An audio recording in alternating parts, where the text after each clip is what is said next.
Hello tout le monde, j'espère que vous allez bien. Aujourd'hui j'ai un nouveau sujet super important qui concerne l'argent.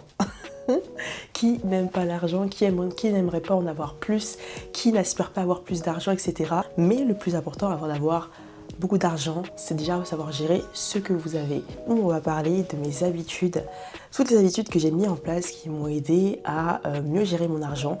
Donc ce sont des habitudes simples que j'ai mis au cours de ces derniers mois, ces dernières années, afin de justement pouvoir plus économiser, ou autrement dit, comment j'ai repris le contrôle de mes finances avec des habitudes simples. Et surtout vous donner des exemples concrets de ce que je fais au quotidien. Parce que le but c'est pas seulement de parler, c'est que vous puissiez appliquer directement ça dans votre propre vie. Et honnêtement, certaines de ces habitudes m'ont permis d'économiser sans forcément me priver. Adaptez ces conseils-là à vous. Je vous dis pas de copier-coller ce que je fais, c'est juste voilà, des idées de ce que moi j'ai mis en place et comment je fais. Après ça peut peut-être vous inspirer ou peut-être vous donner d'autres idées. À vous d'ajuster et d'adapter. L'organisation financière. La première chose que je fais et que j'ai mis en place, et ça c'était un conseil que j'avais récupéré de la plateforme Goldie, que j'aime énormément sur les réseaux sociaux, c'était de mettre en place des dates financiers. C'est-à-dire qu'il y a 2 jours dans le mois que je cale, que j'ai déjà calé sur mon téléphone, dans mon calendrier, où je vais faire en fait la revue de mes finances. Justement ces moments-là me permettent de voir ce que j'ai dépensé, d'analyser mes finances, ce qu'il me reste, si je respecte bien mon budget. Et ça me permet également d'éviter les mauvaises surprises. En général, je fais souvent le 15 du mois et le 30 du mois. Le 15, pourquoi? Parce que le 15, c'est pour faire un petit check-up en milieu de mois, et le 30, juste après avoir reçu ma paye. C'est des moments que j'aime beaucoup, c'est tellement ludique pour moi de faire ça que c'est pas une corvée en fait. Donc je le fais vraiment avec plaisir, et des fois je le fais même pas aux dates respectées.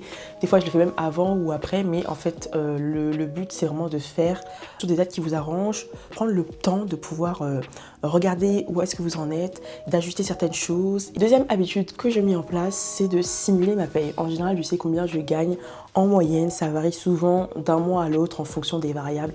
Donc je peux toujours en fait simuler, je sais à peu près combien je gagne au minimum et je sais combien je vais gagner au maximum. En simulant ma paye, en fait, c'est que je vais remplir mon fichier Excel, mais ce que je fais, c'est que je vais mettre en fait mon salaire du mois, et en fait, comme je connais très bien mes dépenses par cœur, je peux déjà simuler et savoir combien je vais pouvoir épargner. Donc je prends mon fichier Excel, je note toutes mes charges, je vois combien je peux épargner. Je sais ce que je vais mettre de côté et je sais exactement ce que je vais faire avec mon argent. Autre chose que je fais, c'est l'anticipation. Ça, je l'avais pas du tout écrit dans mes notes, mais j'y pense maintenant que je vous en parle. C'est vraiment d'anticiper énormément. Si vous savez que vous avez des événements, des mariages, des anniversaires, etc., prenez votre mois à l'avance et anticipez déjà combien vous allez mettre de côté, combien vous allez vous octroyer pour ces événements-là. Par exemple, moi, je sais que dans le mois prochain, j'aurai 2 voyages. J'ai déjà retranché une partie de mon salaire pour certaines réservations ou pour certaines activités. Donc, anticiper énormément pour éviter justement les mauvaises surprises. Donc, anticiper un maximum vos dépenses. La quatrième chose que je fais, c'est que je me paye en premier. À partir du moment où j'ai ma paye, j'ai déjà tout catégorisé sur mon fichier Excel et je sais combien je vais épargner. La première chose que je vais faire, c'est que je vais mettre l'argent que je vais épargner directement dans mes épargnes. Comme ça, c'est fait, j'attends pas la fin du mois et je sais que cet argent-là, il est déjà garanti et qui sera déjà dans mon épargne. Donc c'est vraiment un geste tout simple. Vous avez plusieurs techniques, il y en a qui font des virements programmés. Moi, c'est pas mon cas pour ma part parce que je mets pas toujours le même montant de côté chaque mois. C'est ça en premier, comme ça, je sais déjà que cet argent-là est déjà mis de côté pour mes investissements, pour mon épargne de précaution, etc. L'argent que je vais laisser sur le compte courant, c'est automatiquement des virements de mes factures, charges mensuelles, donc ça va vraiment être ça. Mais l'argent, je laisse vraiment pas beaucoup d'argent sur mon compte courant, je laisse vraiment l'argent nécessaire. Je laisse peut-être un petit surplus au cas où. Partie 2, réduction des dépenses. Prenez le temps d'analyser tous vos abonnements et vos contrats. Les contrats en général, il ne faut pas les supprimer parce que des fois ils sont là pour quelque chose. On va parler d'assurance habitation, assurance voiture, assurance décès. L'assurance en général, c'est pas ça que je vais vous dire de supprimer. Quand je parle des abonnements inutiles, ça va être si vous avez Netflix, Amazon Prime, Disney+, YouTube Premium. Pour moi, c'est inutile d'avoir autant d'applications. Prenez un abonnement où vous pouvez tout avoir, ou à la rigueur privilégier un abonnement plutôt que de tout avoir. Donc moi personnellement pour ma part, vous allez peut-être vous moquer de moi ou je ne sais pas, mais moi je n'ai pas d'application de musique. Quand j'étais étudiante, je l'avais parce que ça me coûtait pas trop cher, quoique tout est relatif, hein. Mais quand j'étais étudiante, par exemple, je sais que Spotify ça coûtait peut-être 6 € par mois, un truc comme ça. Mais maintenant que je ne peux plus bénéficier des réductions étudiantes, mais ça coûte extrêmement cher. Je crois que c'est 12,44 € l'abonnement Spotify pour le mois. À l'année, ça fait 150 € si j'arrondis. C'est énorme. Il a dit que c'était ok de payer 150 € l'année pour écouter de la musique. Donc moi personnellement j'ai Spotify avec les pubs. Ça me dérange absolument pas du tout. Et on a tellement l'habitude d'avoir des pubs un peu de partout que ça me dérange pas d'être coupé dans mon élan, etc. Et ça me faisait rire parce que là actuellement, je vous parle, je suis dans un hôtel. Je suis en déplacement pro et j'ai pas encore commencé ma journée. Il est très tôt, il est 7 h. J'ai en parlé hier avec ma collègue sur le trajet. Je lui dis ah bah t'as pas Spotify? Elle me dit bah non, elle me dit c'est trop cher. Et du coup je suis en mode ah bah moi aussi pareil, j'ai pas, c'est trop cher et tout. Je préfère mettre 150 € à côté pour quelque chose d'autre. Donc je préfère pas mettre mon argent là-dedans pour l'instant. Peut-être qu'un jour je changerai d'avis, sûrement. Mais pour l'instant je trouve que ces 150 € là, ils peuvent être investis ailleurs, épargnés pour d'autres projets, etc. Vraiment aussi que vous prenez en compte que tous ces abonnements là, c'est vrai que ça a l'air de petits montants quand on regarde. On se dit oui c'est pas grand chose, c'est un petit montant, etc. Et tout. Vraiment cet exercice là de calculer toujours tout x 12.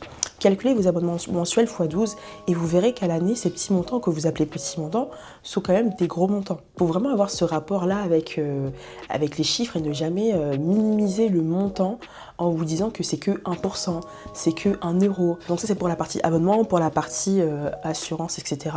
Essayez de renégocier et vraiment ce que j'avais pas précisé dans ma précédente vidéo, c'est de quand vous renégociez, des fois vous perdez deux options. Donc faites attention et faites en sorte que si vous renégociez un contrat, bien attention. Quand vous faites la négociation, le but c'est de garder les mêmes avantages, etc. Juste avoir un prix un peu plus bas. Après, aussi à vous de voir si vous pouvez faire certains arbitrages. Pour certains abonnements téléphoniques, vous allez peut-être avoir moins de gigas, mais posez-vous la question, est-ce que j'ai besoin d'avoir autant de gigas?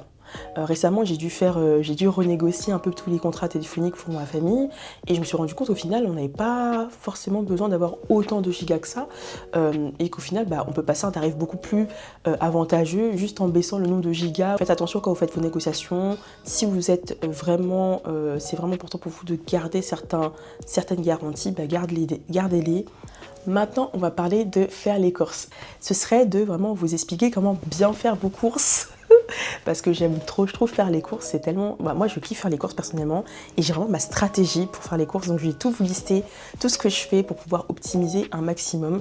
Et je dépense en moyenne entre 130 et 150 € de budget courses mensuellement. Donc, première chose à faire, avant même d'aller faire vos courses, c'est de faire une liste de courses stratégiques. C'est-à-dire, vous prenez le temps de faire l'inventaire de ce qui vous reste dans vos placards, dans votre frigo. Et ensuite, vous ajoutez justement les ingrédients, les éléments qui vont vous permettre de faire des recettes avec ceux que vous avez déjà. Si vous n'avez rien, on part sur une base zéro. Vous avez certaines choses, par exemple pour mon cas, je sais que j'ai toujours de l'épicerie sèche à la maison. J'ai toujours des pâtes, j'ai toujours du riz, j'ai toujours quelques boîtes de conserve, etc. Donc forcément, je ne suis jamais entre guillemets à sec. Quand je suis à sec, c'est vraiment qu'il me manque les produits frais, ça va être les légumes, les laitages, les choses qui vont au frigo, etc., les viandes, etc. et tout. Donc faites l'inventaire et ensuite vous faites votre liste de courses en fonction de votre inventaire. Avant d'aller faire vos courses, justement parce que si vous avez la dalle, vous avez super faim pendant que vous faites vos courses, vous allez peut-être vous retrouver à acheter des choses que vous n'avez pas besoin, que vous n'auriez pas initialement acheté. Donc essayez de manger un petit peu, de faire vos courses afin d'éviter justement de vous retrouver à acheter tout et n'importe quoi, juste parce que votre cerveau et votre ventre sont en train de vous dire que j'ai faim, j'ai faim, j'ai faim. C'est que je fais jamais toutes mes courses au même endroit. En général, je privilégie 2 à 3 magasins, ça dépend de ce que je veux. Par exemple, si je veux des produits asiatiques, afro, je vais aller dans un magasin en particulier. Mes courses généralement dans un grand supermarché. Ensuite, tous les produits entretien ménager, j'y fais dans un autre boutique. Vous avez une voiture ou si vous avez des transports qui sont bien desservis ou supermarchés qui sont proches, n'hésitez pas de faire différents supermarchés. Et là où c'est le moins cher selon le produit, quoi. Parce que là, moi, je sais que des fois, certains produits, les consommables réguliers de la maison, etc., ils achètent toujours chez Action parce que c'est beaucoup moins cher et je peux en avoir beaucoup plus en quantité que si je vais les acheter dans un supermarché classique. Par exemple, c'est ce que je fais moi. Ensuite, après avoir fait les courses, faire du meal prep. Moi j'aime tellement faire du meal prep parce que ça me permet d'être tranquille. Je prends 2 heures et demie à faire à manger le week-end ou un jour où je sais que j'ai un peu de temps pour le faire. Et je suis tranquille pour une bonne partie de la semaine. Et ce que j'aime bien en fait, c'est que quand je rentre du travail, par exemple, tout est prêt. J'ai plus qu'à manger et du coup, je remercie tellement la Maravilla du passé d'avoir fait ça pour la Maravilla du futur. Je suis trop contente quand j'ai fait mes meal prep. Et en plus, ça vous évite de commander à manger, par exemple.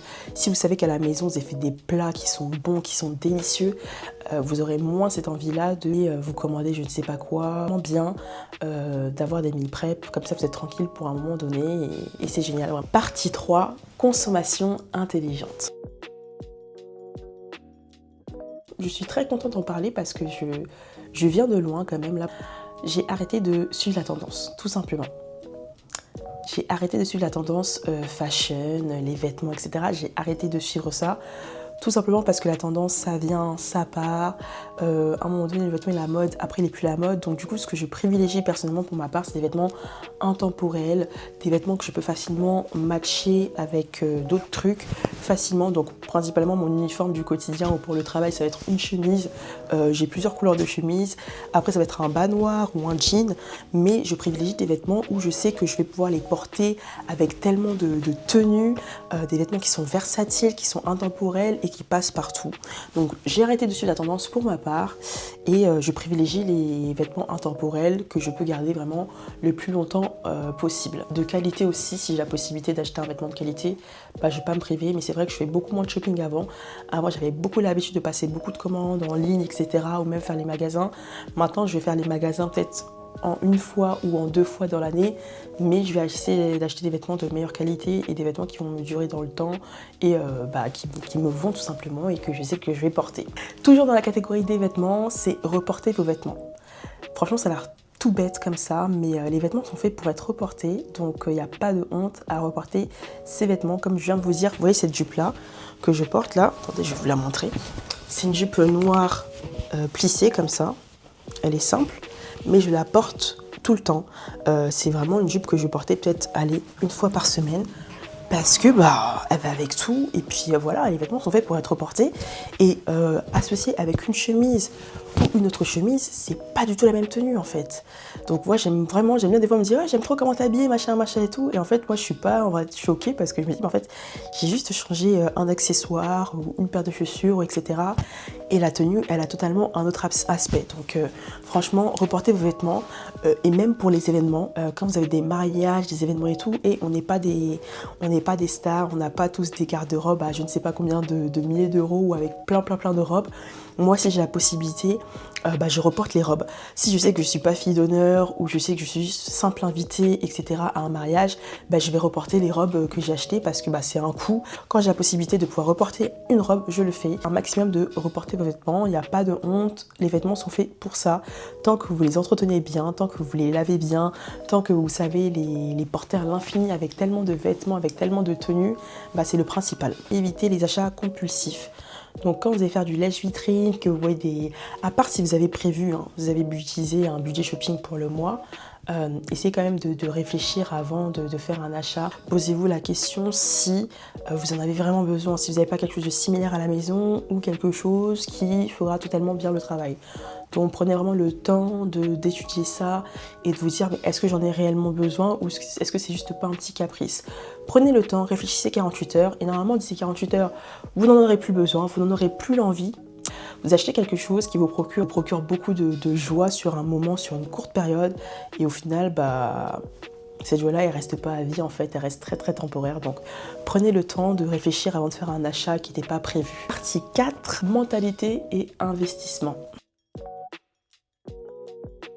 Première chose que je fais dans cette catégorie, c'est vraiment s'éduquer financièrement. Pour ma part, j'ai toujours été curieuse au sujet de l'investissement, au sujet de l'argent, etc. Moi, personnellement, je suis suivie une personne qui suit mes finances, qui m'a beaucoup aidée, qui m'a beaucoup donné des conseils et je souhaiterais à tout le monde de pouvoir avoir dans son entourage quelqu'un qui vous aide. Mais personnellement, j'ai toujours eu cette envie-là de pouvoir mieux gérer mon argent, d'aspirer à avoir beaucoup plus d'argent, etc. et tout. Et c'est vrai que si vous n'avez pas l'éducation financière qui va avec, ça va être très compliqué. Et je vous conseille également de lire beaucoup de livres. Il y a beaucoup de livres sur la gestion financière que vous pouvez lire lire La psychologie de l'argent, il y a Père riche, Père pauvre. Il y a tellement de livres que j'ai pu lire, que je vais vous mettre là sur le côté, qui m'ont énormément aidé, et des contenus aussi sur les réseaux sociaux, qui vous inspirent, des personnes qui vous donnent vraiment les étapes clés, comment ils ont fondé leur empire, ou même leur société, ou même leur business, ou même comment ils ont pu réussir à franchir certains paliers financiers, leurs premiers 10 000 euros, leurs premiers 100 000 euros, etc. Donc vraiment, essayez de vous environner de personnes qui parlent d'éducation financière, puisqu'en fait, ça va vous pousser à mieux faire, à mieux vouloir gérer votre argent, et ça aura vraiment un effet en fait psychologique où vous allez vous dire mais moi aussi j'ai envie de faire partie de ces personnes-là qui sont éduquées sur le sujet et qui veulent progresser. Investir régulièrement, c'est très important. Je vous conseille d'investir à partir du moment où vous avez l'épargne de sécurité, de l'épargne de précaution. Pourquoi je dis ça? Parce que investir, c'est risquer, risquer de perdre son argent aussi, c'est risquer de doubler, de le tripler, etc. Mais ce que je veux dire, c'est qu'il y a un risque dans l'investissement. Ayez déjà en avance une épargne de précaution équivalent à 3 à 6 mois de dépenses. Pourquoi? Parce que l'argent que vous allez investir, déjà de 1, vous n'allez pas le récupérer tout de suite, parce que normalement quand vous investissez, c'est pour du long terme, moyen ou long terme. Et de 2, avec la fluctuation du marché, cet argent-là peut varier énormément. Donc si vous avez besoin de débloquer de l'argent, c'est pas cet argent-là que vous allez débloquer en priorité. Vous voyez? D'où l'importance d'avoir de l'argent de côté sans avoir la culpabilité de vous dire ah ben mince, je vais devoir piocher dans mes investissements, casser mon épargne, enfin casser mon PEA, casser mon assurance vie, etc. parce que je galère. Donc c'est pas forcément au montant, mais même un petit montant peut faire énormément de choses. Je vais prendre l'exemple tout simple, et j'aime beaucoup cet exemple-là, je l'avais vu déjà à l'école lorsque je faisais mes cours de finance. Parent qui va mettre 50 € sur le compte de son enfant de ses 0 à ses 18 ans. Donc les 50 € vont devenir 10 800 €. Ça, c'est 10 800 € qui seront versés de la poche de ce parent-là. Les investissements avec un compte avec un très bon rendement, ces 10 800 € peuvent devenir au moins, je pense, pas loin de 20 000 €. Je pense si tu as un bon rendement à 7 à 8%. Mais voilà, tout simplement pour dire que les petits montants, il ne faut pas les négliger. Autre chose que moi je fais, c'est investir mes primes. Donc lorsque je reçois des primes de mon entreprise, je les mets directement en investissement. Par exemple sur le PE entreprise, c'est vraiment génial. Quand vous travaillez dans un grand groupe, d'avoir ça comme avantage, de voir une épargne d'entreprise que vous pouvez débloquer au bout de 5 ans, sauf si cas de force majeure. Et cet argent-là, en fait, il se fructifie. Donc moi, j'investis toutes mes primes, en tout cas la participation, l'intéressement. Je les laisse sur le PEE, faire leur bébé. Et puis à la fin, quand j'en aurai envie ou quand j'en aurai besoin, je pourrai débloquer cet argent. Donc vraiment, ne touchez pas vos primes si vous avez la possibilité, si vous n'avez pas d'urgence et que vous avez de l'épargne disponible ailleurs. Mais laissez-les de côté, fructifier. De me dire que tout ce que je fais, c'est vraiment vision long terme. J'essaie de quand même avoir une vie frugale, même si je ne me considère pas vraiment 100% frugale. Voilà, je ne dirais pas que je suis totalement frugale à 100%, mais j'essaie de faire ça. Je fais certaines concessions actuellement pour pouvoir avoir un avenir meilleur, pour pouvoir garantir un avenir meilleur à mes enfants et à ma famille tout simplement. Et maintenant, je sais que ça va forcément porter ses fruits à un moment donné, quoi. Partie 5, avoir un mode de vie peu coûteux. J'ai des hobbies qui sont peu chers ou quasiment gratuits. Je m'explique. Faut pas forcément avoir des hobbies qui coûtent très cher pour pouvoir s'amuser. Voilà, je sais que pour certaines personnes, il faut, par exemple, si vous faites de l'équitation, du tennis ou je sais pas quel autre sport ou même quel autre instrument de musique, forcément, ça va vous coûter un peu plus cher, je pense, j'estime, mais tout le monde n'est pas obligé de faire ça. Moi, des fois, je fais des trucs très simples. De la peinture, ça me détend. Bien faire du coloriage, bien lire aussi, vous balader. En fait, essayez de trouver des hobbies qui vous permettent non seulement de vous défouler, de vous dépenser, de vous sortir un peu de votre zone de confort, mais sans forcément que ça puisse vous coûter une blinde. Mais c'est vrai que moi, mon plus gros hobby, c'est voyager. Et voyager, voilà, ça coûte quand même un certain bras, ça s'organise, etc. Mais ça coûte un certain bras. Je ne sais même pas si ça se dit. Mettre en place un mode de vie peu coûteux en dehors de mes voyages et de mes extras. Ne pas céder à la pression sociale. waouh, c'est tellement compliqué. On est dans une ère où il y a les réseaux sociaux, où on voit un peu tout ce que les gens font de leur vie, et c'est vrai que ça peut être très frustrant et stressant de vous dire ah bah non, je suis pas encore à ce stade-là, etc. Mais ne cédez jamais à la pression sociale pour pouvoir impressionner les gens. Vraiment, faites en fonction de vos moyens et ne cherchez pas à impressionner, et ne cherchez pas à vouloir en fait vous conformer à ce que la société veut de vous si vous n'avez pas les moyens de le faire, parce que certes vous allez pouvoir peut-être vous acheter, je sais pas moi, le dernier 4x4, etc. pour pouvoir avoir entre guillemets un peu plus de poids dans votre entourage, mais au-delà de ça, si vous l'avez acheté avec un crédit que vous n'avez pas remboursé, c'est compliqué et ça personne ne le verra sauf vous. Donc vraiment c'est un exemple pour vous dire de ne pas céder à la pression sociale et de vraiment de vivre en dessous de vos moyens, de vivre avec vos moyens, tout simplement parce que ça c'est un mode de vie qui est beaucoup plus durable dans le temps qu'un mode de vie. Vous êtes là à vouloir show off, à vouloir impressionner, adapter mon environnement de vie. Quelques années, j'ai dû changer mon appartement parce que de un, je payais un loyer qui était assez cher, mon appartement était très mal isolé, donc j'ai fait le choix d'opter pour un appartement qui était plus petit en surface, impacter mes finances positivement puisque j'ai pu faire des économies en termes d'électricité, mais aussi au niveau de mon loyer. Donc vraiment, quand vous voyez qu'il y a un truc qui ne va pas dans votre environnement, que ça vous coûte trop cher, n'hésitez pas à changer d'environnement, à vous déplacer, etc. et à vous retrouver dans une situation qui est beaucoup plus gérable pour vous financièrement et beaucoup plus rentable aussi. Les amis, voilà toutes les habitudes qui m'ont permis d'économiser, que j'ai mis en place au cours de ces derniers mois. Le plus important, c'est vraiment pas de tout faire d'un coup, hein, parce que tout ce que je vous ai dit là, c'est des choses que j'ai fait progressivement, mais c'est vraiment de mettre en place quelques habitudes, petit à petit d'en rajouter certaines, et ces habitudes-là, en fait, à long terme, vont vous permettre de pouvoir mettre beaucoup d'argent de côté, d'investir et de voir l'avenir d'une façon un peu plus sereine, même si on n'est jamais sûr de tout, on n'est jamais sûr de ce qui peut se passer, etc. Mais c'est d'avoir une certaine sérénité face aux imprévus déjà de la vie. Dites-moi en commentaire quelles sont les habitudes que vous avez mis en place dans votre quotidien qui vous permettent d'économiser ou de mieux gérer votre argent. N'hésitez pas à commenter, à partager toutes vos idées. Et du coup, moi, je vous laisse et puis on se retrouve dans une prochaine vidéo. Bye bye!